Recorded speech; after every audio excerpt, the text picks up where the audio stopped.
Stories are built upon a series of dynamic forces, rising tension, dramatic action, resolution, and a search for meaning.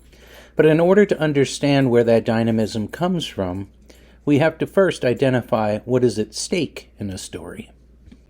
Put simply, story stakes are what's on the line in the story. And this can range from anything such as from a life and death matter to a key relationship to a better working environment, etc.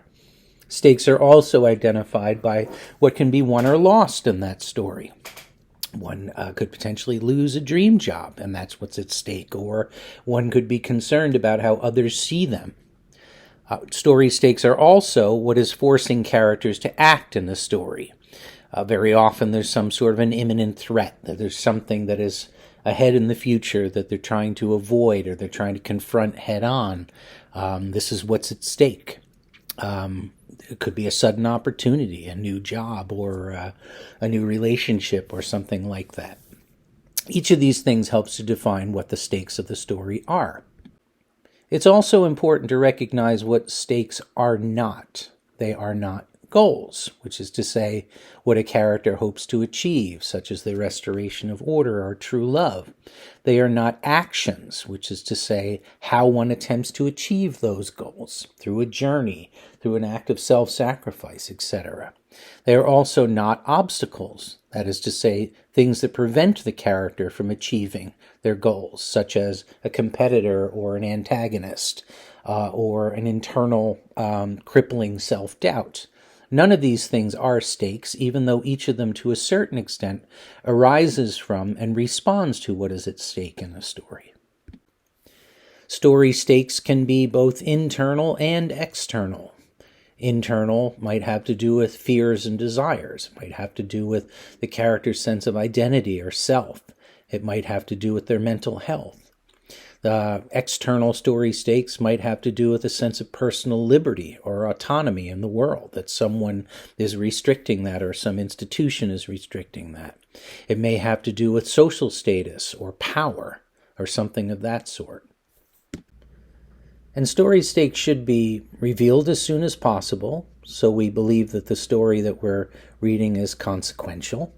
They should be believable so that we can relate to them and they seem within the realm of the story and within the realm of the actions of the characters. They should be keenly felt by the reader, sometimes more so than the characters, as a matter of fact, who may not realize what's actually at stake until later in the story. But we need to know that in order to be involved or invested in the narrative. They should be indicated in every major scene to remind us of what they are and why they're important. They also give significance or weight or gravitas to the scenes. They should also be indicated in every subplot, which should mirror whatever the story stakes are, either for individual characters or more broadly speaking. Story stakes should also be escalated, that you may start at a certain level where the stakes seem relatively significant, but by the time we get to the end of the story, they seem absolutely overwhelming. They should be complicated. They may be clear at the beginning of the story, but as we move along, we realize that there's much more ambiguity or depth to them. And of course, stakes should also be, at some level, transformed from a simple equation of what is on the line to perhaps something much more profound than that, some deeper understanding which will lend itself to the revelation of the meaning of the story. So when debating what's at stake in your story, it's worth asking 5 questions. The first is, what is at stake for each character? It's very likely that the stakes will be different for them. These differences may offer some opportunities, for example, to develop conflict between them or to create misunderstanding, or in the case of, let's say, a relationship, to make them wonder whether or not they are connected to each other in the way that they think they are. For example, 2 characters in a marriage who see the stakes as different may be moving apart from each other. Number 2, what would it mean for each character to win or lose what is at stake? Would it mean death? Would it mean tragic consequences? Would it mean a major life transformation? Would it mean some less intense form of self-knowledge? Number 3, who has the most at stake in a story? It's worth identifying this because typically that will be the main character. Often if there's an antagonist and a protagonist, they'll have something equal at stake, the hero and the villain in a superhero story, for example. They tend to have a stake of equal intensity.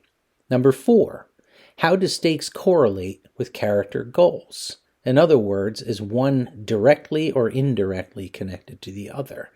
Do the goals manifest the stakes, or are the stakes something that needs to be accomplished in order to remove them as an impediment to reaching the goal?